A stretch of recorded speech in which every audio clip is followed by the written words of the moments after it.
Hello hi मेरे प्यारे दोस्तों, सरस्वती मां पाठशाला में आपका स्वागत है। आज का टॉपिक होगा मेरे प्यारे दोस्तों, आज हमारा चैप्टर चल रहा है डी तथा ब्लॉक के तत्व। ठीक है, उसका आज का टॉपिक होगा घनत्व यानी कि डेंसिटी। इसे हम अंग्रेजी में डेंसिटी कहते हैं। ठीक है, इसका एक सूत्र होता है घनत्व का, कि कौन सा होता है, देखिए होता है घनत्व बराबर द्रव्यमान बटे आयतन। ठीक है, घनत्व बराबर द्रव्यमान बटे आयतन, ये इसका सूत्र होता है। ठीक है, इसे अंग्रेजी में भी हम प्रदर्शित कर सकते हैं। डी बराबर द्रव्यमान को हम एम से प्रदर्शित करते हैं और आयतन को हम बी से प्रदर्शित करते हैं। आयतन को हम बी से प्रदर्शित करते हैं। ठीक है, तो हमारा जो घनत्व है इन दोनों में से सबसे ज्यादा किसके ऊपर निर्भर रहता है? मेरे प्यारे दोस्तों, हमेशा याद रखना आप कि घनत्व द्रव्यमान के ऊपर ज्यादा निर्भर रहता है। ठीक है, द्रव्यमान बढ़ता है तो घनत्व हमारा बढ़ता है। ठीक है, आयतन पर इतना निर्भर नहीं रहता है। ठीक है, आयतन घटेगा तो घनत्व बढ़ेगा और आयतन बढ़ेगा तो घनत्व घटेगा। ठीक है, ये आपको याद होना चाहिए। अब हम जो हमने शक्ति वक्रमण पढ़ा था, ठीक है, उसका ये देखेंगे कि किसका घनत्व ज्यादा होता है, किसका कम होता है। ठीक है, उसके बारे में हम देखेंगे। ठीक है, हमारी पहली श्रेणी थी 3D श्रेणी। कौन सी थी? 3D श्रेणी। ठीक है, निकुंजन। ठीक है, शक्ति वक्रमण आपको याद हो चुकी होगी। देखिए पहली श्रेणी थी 3D, उसका था शक्ति वक्रमण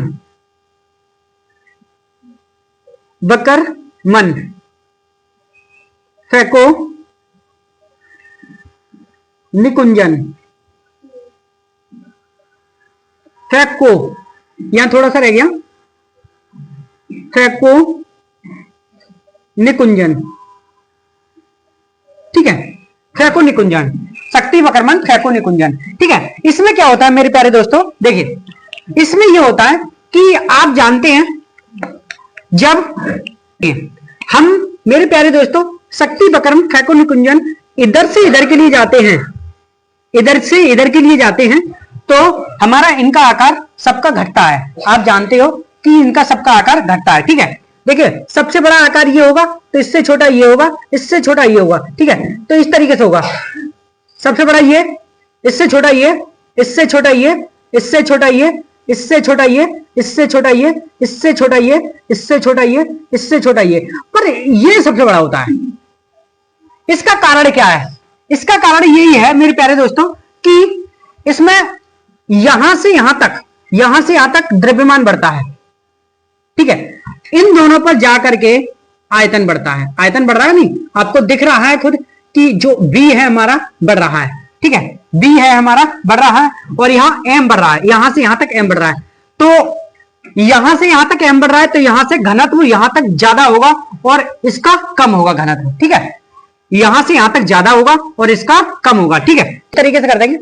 एससी बड़ा होगा आईटी का घनत्व, आईटी से बड़ा होगा बी का घनत्व, बी से बड़ा होगा सीआर का घनत्व, सीआर से बड़ा होगा एमएन का घनत्व, एमएन से बड़ा होगा एफई का घनत्व, एफई से बड़ा होगा सीओ का घनत्व, सीओ से बड़ा होगा एनआई का घनत्व, एनआई से बड़ा होगा सीयू का घनत्व और इसका छोटा होगा घनत्व। ठीक है, यानी कि इसमें थोड़ा सा अपवाद है, इसमें थोड़ा सा अपवाद है। यहां पे घनत्व घटता है, यहां घनत्व हमारा घटता है, यहां एम हमारा घटता है और यहां डी बढ़ता है। एम घटता है और डी बढ़ता है। ठीक है, यहां इस शक्ति वक्रमण फैको निकुंजन में इसमें इतना याद रखना कि यहां से यहां तक घनत्व बढ़ेगा, यहां से यहां तक घनत्व बढ़ेगा। ठीक है, यहां से यहां तक हमारा जो घनत्व है बढ़ेगा और यहां लास्ट में आकर के घटेगा। ठीक है, क्योंकि इसका आकार इतना बढ़ जाता है, आयतन बढ़ता है, द्रव्यमान कम हो जाता है। ठीक है, आपको अच्छे से समझ में आ चुका होगा। शक्ति मतलब शक से लेकर स्कैंडियम से लेकर और हमारा जो कॉपर है वहां तक आकार मतलब घनत्व बढ़ता है, आकार घनत्व बढ़ता है और लास्ट में जाकर आयतन बढ़ने की वजह से, लास्ट में जाकर आयतन बढ़ने की वजह से तो हमारा घनत्व यहाँ घट जाता है, यहाँ घनत्व घट जाता है। ठीक है, तो इसके बारे में तो आपको अच्छे से समझ में आ चुका है। ठीक है, अब दूसरी स्टडी देखेंगे या जर्रे नवाब वाली। ठीक है,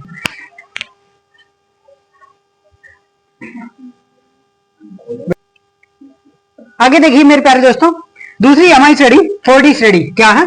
4D श्रेणी। ठीक है, 4D श्रेणी कौन सी है? या जर्रे नवाब मुहे तो रू रही परी आग में कूद। ठीक है, या जर्रे नवाब, या जर्रे नवाब मुहे तो रू रही परी आग में कूद, आग में कूद। सही है। एजी और इनके पास जाएंगे हम तो इनका आकार बहुत तेजी से बढ़ता है, यहां तक आकार घटता है। ठीक है, यहां तक आकार घटता है, यहां तक मेरे प्यारे दोस्तों आकार घटता है। सबसे बड़ा आकार इसका होता है, उससे यहां तक आकार घटता है। ठीक है, तो पहले जो हमारी 3D श्रेणी में हो रहा था वो यहां होगा, फिर यहां आकर के आकार बहुत बड़ा हो जाता है। इसलिए यहां तक जो m का मान है वो बढ़ेगा, m का मान बढ़ेगा और यहां b का मान घटेगा। ठीक है, m का मान बढ़ेगा, b का मान घटेगा, पर यहां आकर के m का मान घटेगा और b का मान बढ़ेगा। ठीक है, यहां आकर के m का मान घटेगा और b का मान बढ़ेगा, यानी कि यहां द्रव्यमान बढ़ेगा, यहां आयतन घटेगा, और यहां द्रव्यमान घटेगा, यहां आयतन बढ़ेगा। सिर्फ इन दोनों पर होता है। ठीक है, एजी सीडी। ठीक है, इन दोनों पर होता है, यही यहां पर है। ठीक है, जैसे कि 3D में था और उसी तरीके से 4D में है। ठीक है, इसी तरीके से 4D में। ठीक है, देखिए मेरे प्यारे दोस्तों, लिखा है आवर्त में बाएं से दाएं जाने पर घनत्व बढ़ता है, घनत्व सामान्यतः द्रव्यमान बढ़ने के साथ बढ़ता है। ठीक है, सीयू से जेडएन में या एजी से सीडी में आयतन बढ़ता है, बढ़ता द्रव्यमान घटता है। ठीक है, इसलिए घनत्व घटता है। ठीक है, ये तो बाएं से दाएं देख लिया हमने। ठीक है, अब ऊपर से नीचे देखेंगे कि क्या होता है। ठीक है, मान लेते हैं कि CSC YLA। ठीक है, इससे नीचे के लिए जाते हैं तो आकार बढ़ता है, आपको पता है ना, इससे नीचे के लिए जाते हैं तो आकार बढ़ता है। ठीक है, ये सबसे छोटा, ये उससे बड़ा और ये सबसे बड़ा। ठीक है, इस तरीके से होता है। तो क्या होता है? आकार बढ़ता है तो इसमें द्रव्यमान बढ़ेगा और आयतन बढ़ेगा, दोनों चीजें बढ़ती है। सही है, याद रखना, ऊपर से नीचे जाने पर, ऊपर से नीचे जाते हैं तो द्रव्यमान भी बढ़ता है और आयतन भी बढ़ता है। ठीक है, द्रव्यमान भी बढ़ता है, आयतन भी बढ़ता है। ठीक है, पर एक चीज बताई थी, कौन सी चीज थी? कि अभी बताया था कि द्रव्यमान हमेशा, मतलब वो घनत्व हमेशा द्रव्यमान पर निर्भर रहता है, तो यहां तो द्रव्यमान भी बढ़ रहा है, आयतन भी बढ़ रहा है। तो देखिए किस तरीके से, मान लेते हैं कि यहां पर द्रव्यमान 5 से डायरेक्ट, 10 से डायरेक्ट 20 हो गया। ठीक है, और यहां आयतन 10 से 15 हो गया। ठीक है, तो द्रव्यमान तो भी वैसे भी बड़ा है 5। सही है, द्रव्यमान तो वैसे ही बड़ा है, तो इसलिए यहां घनत्व बढ़ेगा, ऊपर से नीचे जाने पर घनत्व बढ़ेगा। ठीक है, ऊपर से नीचे जाने पर मेरे प्यारे दोस्तों घनत्व क्या होगा? बढ़ेगा। ठीक है, समझ में आ चुका होगा कि ऊपर से नीचे जाने पर घनत्व क्यों बढ़ेगा, घनत्व बढ़ता है क्यों? देखिए, मान लेते हैं यहां पर 10 से 20 हो गया द्रव्यमान और 10 से 15 हो गया आयतन। ठीक है, तो 5, मतलब जो द्रव्यमान है 5 और इससे भी ज्यादा है ना, यहां ये 15 हुआ, यहां ये 15 हुआ और यहां ये 20 हो गया, तो इससे तो 5 ज्यादा है ना, तो इसलिए यहां द्रव्यमान बड़ा है। द्रव्यमान में ज्यादा वृद्धि हुई और आयतन में कम वृद्धि हुई, तो इसकी अपेक्षा, आयतन की अपेक्षा द्रव्यमान ज्यादा है, तो द्रव्यमान ज्यादा बड़ा हुआ है, तो इसलिए घनत्व भी हमारा बढ़ेगा। आपका दूसरी होती है, मतलब दूसरी लीजिए, TI ZR HF। ठीक है, ये 3 है। आप जानते हैं यहां से यहां तक आने पर जो आकार है बढ़ता है, और यहां या तो आकार समान रहता है, यहां आने पर या तो आकार समान रहता है। ठीक है, या आकार समान रहता है, बिल्कुल समान, और यह आकार बढ़ता है, दो ही चीजें होती है। ठीक है, तो यहां से यहां जाने पर, जब यहां से यहां जाएंगे तो द्रव्यमान बढ़ेगा, बढ़ेगा तो हमारा घनत्व भी बढ़ेगा, आयतन आयतन भी बढ़ेगा, आयतन भी बढ़ेगा। ठीक है, पर मेरे प्यारे दोस्तों एक बात सोचिए, यहां से यहां जाने पर हमारा द्रव्यमान दुगना हो जाता है, क्योंकि इन दोनों में ना तो कोई बढ़ोतरी हो रही है नहीं कुछ। ठीक है, तो यहां हमारा द्रव्यमान था 2 गुना, तो यहां हो जाएगा 4 गुना। ठीक है, यानी कि डबल बढ़ेगा। ठीक है, यहां से यहां जाने पर, क्योंकि यहां या तो आकार बिल्कुल बराबर रहता है, या आकार बराबर रहता है या कम हो जाता है। ठीक है, तो यहां से यहां जाने पर हमारा जो द्रव्यमान है बराबर रहेगा, तो यहां से यहां जाने पर हमारा द्रव्यमान है दुगना हो जाता है, यानी कि यहां 2 गुना होगा तो यहां 4 गुना हो जाएगा। ठीक है, यहां 2 गुना होगा, यहां 4 गुना हो जाएगा। ठीक है, तो इससे क्या पता चला, हमारा यहां द्रव्यमान बढ़ता है, जो घनत्व है वो भी बढ़ता है। घनत्व क्या होता है, बढ़ता है। ठीक है, आपको अच्छे से समझ में आ चुका होगा कि यहां से यहां जाने पर घनत्व बढ़ता है। क्यों बढ़ता है ये भी आपको समझ में आ चुका है। ठीक है, देखिए मेरे प्यारे दोस्तों, लिखा है वर्ग में ऊपर से नीचे जाने पर घनत्व की निर्भरता द्रव्यमान पर अधिक होती है। ठीक है, वर्ग में ऊपर से नीचे जाने पर घनत्व की निर्भरता द्रव्यमान पर अधिक होती है। ठीक है, अतः वर्ग में ऊपर से नीचे जाने पर घनत्व सामान्यता बढ़ता है, घनत्व सामान्यता बढ़ता है, यानी कि हमारा द्रव्यमान बढ़ेगा तो घनत्व भी बढ़ेगा, जैसे कि मैंने आपको बताया। ठीक है, जैसे ही ऊपर से नीचे जाते हैं तो घनत्व हमारा बढ़ता है, इसमें थोड़ा सा आयतन बढ़ता है, पर आयतन इतना नहीं बढ़ता है जितना घनत्व बढ़ता है। ठीक है, इसका ये मतलब है। ठीक है, जैसे कि आपको एग्जांपल दिया था कि हमारा मान लेते हैं घनत्व कितना बढ़ा, 10 से 20 हो गया। ठीक है, पर हमारा आयतन मेरे प्यारे दोस्तों 10 से 15 हुआ, तो ये तो आयतन 5 बढ़ा, पर ये घनत्व कितना बढ़ा, वो द्रव्यमान कितना बढ़ा, 10। ठीक है, पूरा 10, यानी कि 5 से ज्यादा है, इसका आयतन से 5 से ज्यादा है। ठीक है, तो इसलिए यहां पर घनत्व, आयतन बढ़ेगा तो घनत्व भी बढ़ेगा, यही पहली लाइन का मतलब है। ठीक है, नीचे देखिए 4D व 5D का आकार लगभग समान रहता है, यानी कि 4D व 5D का आकार यहाँ पर जर्मेनियम हाफनियम में इन दोनों में आकार समान रहता है, इसलिए समान रहता है, अतः द्रव्यमान की वृद्धि होती है, द्रव्यमान की वृद्धि होती है। यहाँ पर जब आकार मेरे प्यारे दोस्तों समान रहता है, ठीक है, इन दोनों में आकार समान होगा, इन दोनों में आकार समान होगा या तो बढ़ेगा। ठीक है, एक ही बात होती है कि यहां से यहां जाने पर आकार समान रहता है, ZR में और HF में आकार समान रहता है, इसलिए द्रव्यमान में वृद्धि होती है। ठीक है, वृद्धि होती है, इससे घनत्व डेंसिटी लगभग दुगनी हो जाती है, यानी कि जो घनत्व होता है वो दुगना हो जाता है। यहां पर ये आकार समान रहता है, इसलिए द्रव्यमान में वृद्धि होती है बहुत तेजी से, और यहां से यहां जाने पर घनत्व दुगना हो जाता है। वही मैंने बताया कि यहां ZR दुगना था तो 4 गुना हो गया, यानी कि दुगना हो गया लगा, इसकी अपेक्षा इससे दुगना हो गया। ठीक है, तो आपको ये अच्छे समझ में आ चुका होगा। ठीक है, उतार लीजिए इसे। ठीक है, उतार लीजिए। होगा हमारा क्वथनांक, यानी कि मेल्टिंग पॉइंट।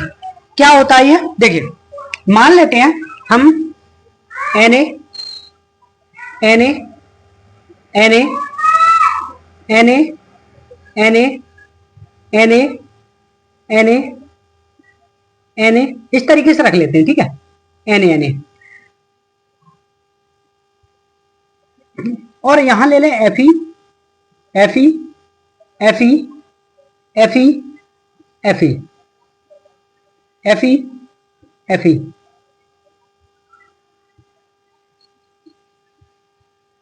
तो Na को उसके चारों तरफ खींच के रहने के लिए कुछ ना कुछ चाहिए यहाँ पे। ठीक है, फॉर एग्जाम्पल दिस कि यहाँ पर Na अपना एक इलेक्ट्रॉन बाहर कर देगा तो यहाँ पॉजिटिव प्लस कर लेगा, एक इलेक्ट्रॉन ये Na बाहर करेगा तो यहाँ पॉजिटिव प्लस कर लेगा, एक इलेक्ट्रॉन ये बाहर करेगा यहाँ पॉजिटिव कर लेगा, एक इलेक्ट्रॉन ये बाहर करेगा यहाँ पॉजिटिव कर लेगा, एक इलेक्ट्रॉन ये बाहर करेगा तो यहाँ पॉजिटिव कर लेगा। इस तरीके से सब Na एक एक इलेक्ट्रॉन बाहर करके अपना पॉजिटिव अपने पास रख लेंगे। ठीक है, तो इनके पास एक प्रक्रिया हो गई। क्या प्रक्रिया हो गई? इनके चारों तरफ घूमना। ठीक है, इनके चारों तरफ घूमने की प्रक्रिया हो गई, क्योंकि वैसे तो इनके पास कोई कारण नहीं था कि किस तरीके से यहाँ रुक रहा है। ठीक है, ऐसे ही यहाँ होता है कि यह Fe एक इलेक्ट्रॉन को बाहर निकालेगा, 2 प्लस में कर लेगा, इलेक्ट्रॉन को बाहर निकालेगा टू प्लस में कर लेगा। इस तरीके से Fe में Fe होता है, ठीक है। इलेक्ट्रॉन को बाहर निकाल के टू प्लस में कर लेता है, इलेक्ट्रॉन को बाहर निकाल के टू प्लस में कर लेता है अपने पास, इलेक्ट्रॉन बाहर निकालता है टू प्लस कर लेता है, इलेक्ट्रॉन बाहर निकालता है टू प्लस कर लेता है, इस तरीके से, ठीक है। तो इनके पास एक तरीका हो गया कि ये इलेक्ट्रॉन क्या, ये मतलब ये एलिमेंट क्या करेंगे, इन इलेक्ट्रॉन के चारों तरफ घूमते रहेंगे, क्योंकि इनकी चारों तरफ अट्रैक्ट होते रहेंगे। आप जानते हैं कि पॉजिटिव और नेगेटिव दोनों एक दूसरे की तरफ अट्रैक्ट होते हैं, तो इनकी चारों तरफ ये सोडियम इसकी तरफ अट्रैक्ट होगा, ये सोडियम इसकी तरफ, यानी कि सबकी तरफ एक इलेक्ट्रॉन अट्रैक्ट होता रहेगा, ठीक है, इस तरीके से, ठीक है। इस कह सकते हैं हम इलेक्ट्रॉन के समुद्र में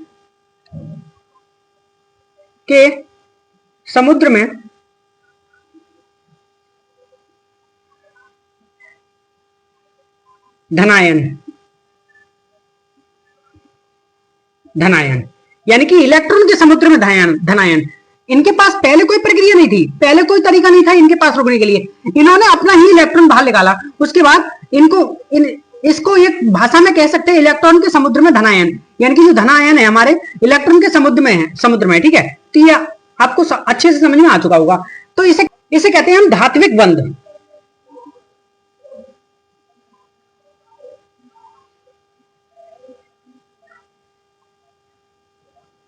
धात्विक बंध,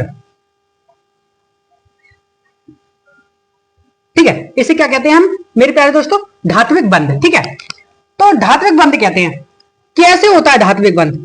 धात्विक बंध होता है, धात्विक बंध का मतलब होता है कि देखिए आपने पढ़ा था कि संक्रमण तत्व होते हैं। संक्रमण तत्व कौन कौन से होते हैं? इनके पूरी तरह से ऑक्टेट भरा हुआ नहीं हो, ठीक है।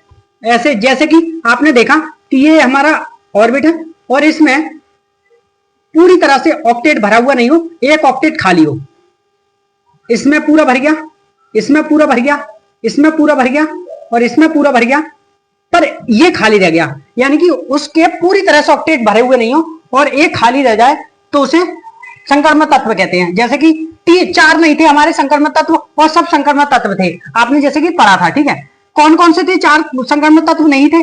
एक तो था जिंक, और कौन सा था?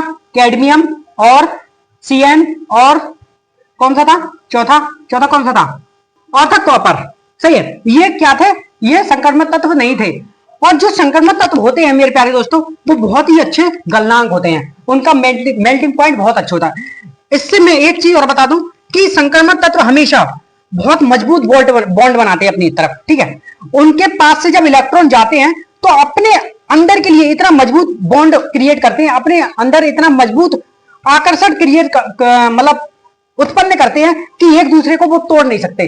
तो सबसे ज्यादा मेल्टिंग पॉइंट यानी कि गलनांक हमारा संक्रमण तत्वों का होता है। सबसे ज्यादा गलनांक किसका होता है? संक्रमण तत्वों का। डी ब्लॉक के एलिमेंट होते हैं, चार को छोड़ करके डी ब्लॉक के एलिमेंट होते हैं, उनका सबसे ज्यादा गलनांक होता है, सही है। आपको अच्छे से समझ में आ चुका होगा। सबसे ज्यादा गलनांक किसका होता है? जो डी ब्लॉक के एलिमेंट होते हैं, चार को छोड़ करके सबका सबसे ज्यादा गलनांक होता है, ठीक है। तो आप लिखेंगे, और इस चीज को हम क्या कहेंगे? इस चीज को हम कहते हैं डीडी अधिव्यापन। इस चीज को हम कहेंगे डीडी अधिव्यापन। डीडी अतिव्यापन,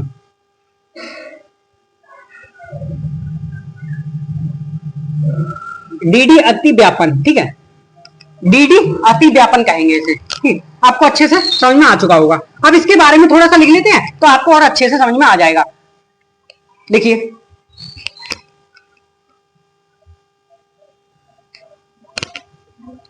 देखिए लिखा है, इनमें अपूर्ण डी कक्षकों में अतिव्यापन होता है, इसे डीडी अतिव्यापन कहते हैं।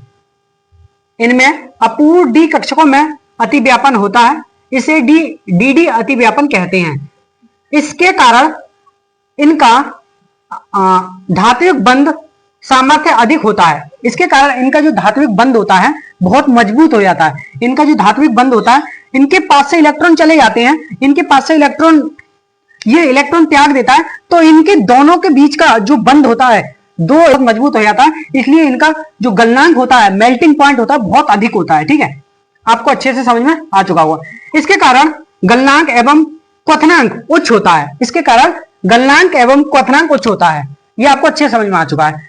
उसके बाद Zn zinc, mercury, cadmium and Cn में n-1d कक्षक पूरे भरे होते हैं, n-1d कक्षक पूरे भरे हुए होते हैं, तभी तो ये संक्रमण तत्व नहीं होते, तभी तो ये संक्रमण तत्व नहीं होते हैं। इसलिए क्योंकि n-1d कक्षक पूरे भरे हुए होते हैं इसमें, इसलिए ये संक्रमण तत्व नहीं होते, इसलिए इनमें dd अतिव्यापन नहीं होता है, इनमें dd अतिव्यापन नहीं होता है इनका, इसलिए इनका धात्विक बंध सामर्थ्य कमजोर होता है, इनका धात्विक बंध बहुत ही कमजोर होता है और इनका गलनांक होता है वो बहुत आसानी से टूट जाता है। कभी कभी तो इसलिए इन्हें वाष्पशील धातुएं भी कहते हैं, ये वाष्पशील धातुएं भी होती हैं। समझ में आ चुका है कि किस तरीके से dd अधिव्यापन होता है।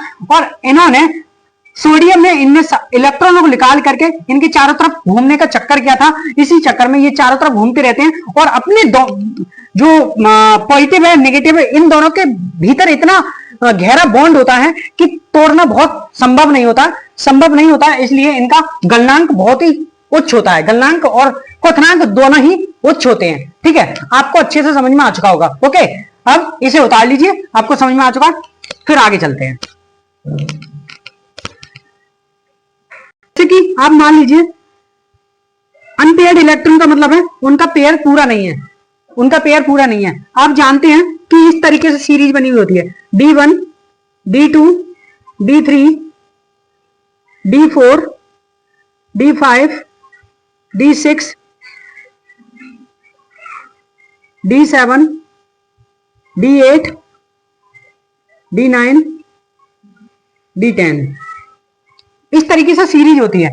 तो उनके पास आपको पता है कि प्रत्येक कक्षक में डी के प्रत्येक कक्षक में 10 इलेक्ट्रॉन होने चाहिए, पर डी के कक्षक में 10 इलेक्ट्रॉन होने की ना वजह से और जो इलेक्ट्रॉन कम हो जाते हैं उनके अनपेयर्ड इलेक्ट्रॉन हो जाते हैं, यानी कि अतियुग्मित हो जाते हैं, तो अनपेयर्ड हो जाते हैं, तो उसके कारण जो होते हैं वो उनका गलनांक, उनका जो धनात्मक और ऋणात्मक का जो बॉन्ड होता है बहुत मजबूत हो जाता है। धनात्मक और ऋणात्मक का बॉन्ड क्या हो जाता है, मजबूत हो जाता है, उसके कारण उनका जो गलनांक है वो क्वथनांक बहुत उच्च हो जाता है। क्या हो जाता है, उच्च हो जाता है, और वो बहुत मुश्किल से गल पाते हैं, गलनांक और क्वथनांक बहुत उच्च हो जाता है। इसका मतलब होता है कि अनपेयर्ड का मतलब होता है कि इस तरीके से सब इलेक्ट्रॉन अनपेयर हो गए, उसके बाद लास्ट वाला जो इलेक्ट्रॉन होता है वो अनपेयर्ड हो जाए, यानी कि इसमें 9 है और डी के लास्ट ऑर्बिट में कितने इलेक्ट्रॉन होते हैं, 10, इसलिए इनके अनपेयर्ड हो जाता है, ये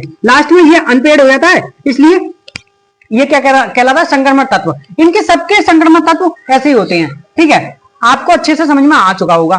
फिर क्या करते हैं, देखिए हमने लिखा है किसी संक्रमण तत्व श्रेणी में परमाणु क्रमांक बढ़ाने के साथ साथ, अब एक चीज और सुनिए कि इनका परमाणु क्रमांक बढ़ रहा है। पहले का है D1, D2, D3, D4, D5, D6, D7, D8, D9, D10, यहां तक। यहां से बढ़ाएंगे तो ये हाफ तक ज्यादा बढ़ेगा, यहां तक। यहां पर dd अतिव्यापन बहुत होगा, यानी कि हाफ पर आकर dd अतिव्यापन बहुत होगा, यानी कि यहां पर अनपेयर्ड इलेक्ट्रॉन होंगे, बहुत होंगे, और यहां इससे नीचे जाएंगे तो यहां पर कम होता जाएगा, ये यहां पर कम होता जाएगा, तो यहां पर उच्च होगा, यहां क्या होगा, उच्च, अधिक होगा, अधिकतम, या गलनांक होगा, अधिकतम होगा। ठीक है, आपको अच्छे से समझ में आ चुका होगा, यहां गलनांक क्या होगा, अधिकतम होगा, इसलिए यहां पर हाफ पर आकर यहां आधे पर आकर यहां रुक जाता है। वो ही हमने लिखा है, देखिए कि श्रेणी में परमाणु क्रमांक बढ़ाने के साथ साथ अयुग्मित इलेक्ट्रॉन की संख्या और dd अतिव्यापन बढ़ने के कारण पहले गलनांक बढ़ते हैं और मध्य में अधिकतम हो जाते हैं, मध्य में अधिकतम हो जाते हैं। इसके मध्य में अधिकतम हो गया, आपको दिख रहा है, मध्य में अधिकतम हो जाते हैं।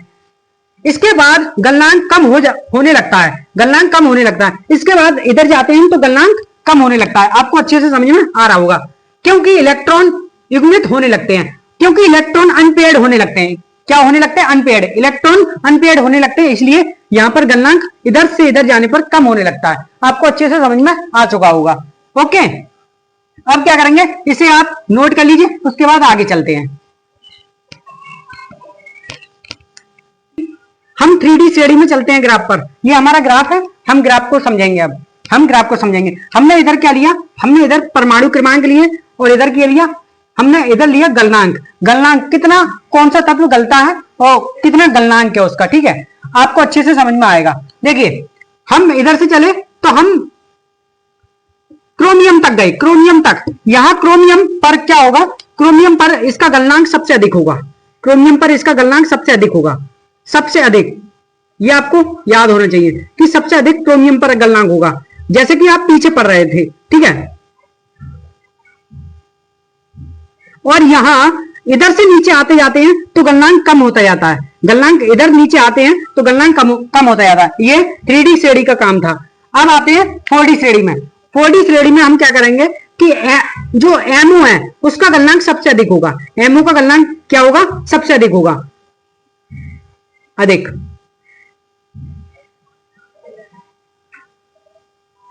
उसके बाद हम नीचे के लिए आते हैं और एक चीज और देख लीजिए, ये विशेष अपवाद है, ये अलग से अपवाद है कि इसका गलनांक यहां कम होता है, उसके बाद रूह रही से आगे इसका गलनांक बढ़ता है, इसका अपवाद है, ये